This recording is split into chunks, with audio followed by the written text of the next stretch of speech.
Esta é a quarta palestra referente à série de 8 palestras sobre o desenvolvimento psicológico do pastor.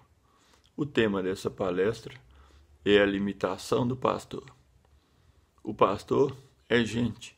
Muitas vezes o pastor se coloca numa posição como se ele tivesse que ser Deus, que ele tivesse que ser onisciente, que ele tivesse que fazer tudo certo.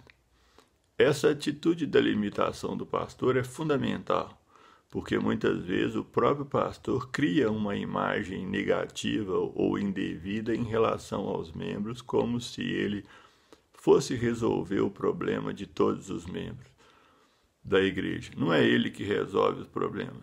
Ele é um instrumento de Deus, ele é um intermediário, muitas vezes, entre Deus e os crentes. Então, ele, na verdade, é um instrumento que Deus utiliza. E ele precisa aprender a lidar com essa limitação. Ele não é onisciente, ele não é perfeito, ele não sabe tudo. Ele já tem uma posição muito importante e de muito valor, ser um instrumento nas mãos de Deus. Isso por si só já é grande, mas quando o pastor começa a absorver a ideia de que ele é que tem que resolver tudo, que ele, na verdade, sai dessa posição de servo de Deus, de instrumento de Deus, ele acaba acarretando para ele também muitas dificuldades. E aí é que entra uma das questões que eu já falei nos primeiros vídeos e vou enfatizar aqui, e claro, vai permear toda essa série de 8 palestras sobre o desenvolvimento psicológico do pastor. O pastor, muitas vezes, querendo ou não, consciente ou não, acaba mantendo os membros na imaturidade, porque se ele for o super pastor, se ele for o super crente, se ele for o super resolvedor de todas as coisas, na verdade ele vai ter que ter pessoas dependentes dele, e isso vai gerar um desgaste nele ao longo do tempo, a longo prazo, porque à medida que for aumentando os membros da igreja e obviamente mantendo esses membros na imaturidade, esse pastor vai ter um desgaste muito grande e muitas vezes ele acaba depois estressando, muitas vezes deprimindo. Pastor é gente. Eu já falei na outra palestra, pastor é gente. Pastor é um ser humano. Pastor é um instrumento de Deus.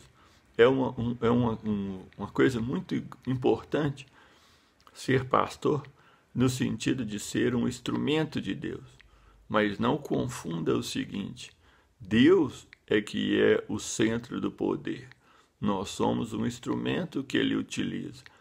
Quando nós não entendemos isso e queremos ser mais do que na verdade nós somos, e muitas vezes queremos ter grandes igrejas, porque grandes pastores têm grandes igrejas, e muitas vezes há um custo psicológico muito grande. E o que é pior, a redução do princípio bíblico, dos valores da palavra de Deus, para caber mais pessoas na igreja, para reduzir o padrão de qualidade e para ele ser o resolvedor de tudo, mais ele tende a adoecer e mais ele vai acabar muitas vezes se tornando autoritário. Então é o seguinte, não tente carregar um fardo que você não consegue. Isso você não precisa fazer. A coisa principal do pastor é buscar a presença de Deus e encher do Espírito. E é claro, pedir a sabedoria a Deus para fazer as coisas da forma adequada. Pastor não é super-homem. A Bíblia não te coloca nessa posição. Muitas vezes a cultura eclesiástica que faz com que as pessoas se coloquem nisso. E não, você não é um super-homem. Você é um homem de Deus. Tem uma diferença muito grande. Faz a sua parte na obra, a parte que deu Deus para cada um de nós fazermos. Pastor também tem limitação. Pastor não é um super ser humano. Isso eu não estou falando no sentido negativo, mas no sentido positivo de tirar um peso das suas costas. Nós vivemos numa época dos superpastores, mas não são superpastores, são seres humanos.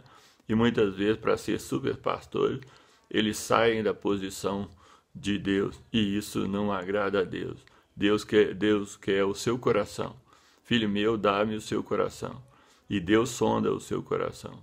Portanto, não confunda uma coisa com outra. Deus te abençoe, em nome de Jesus.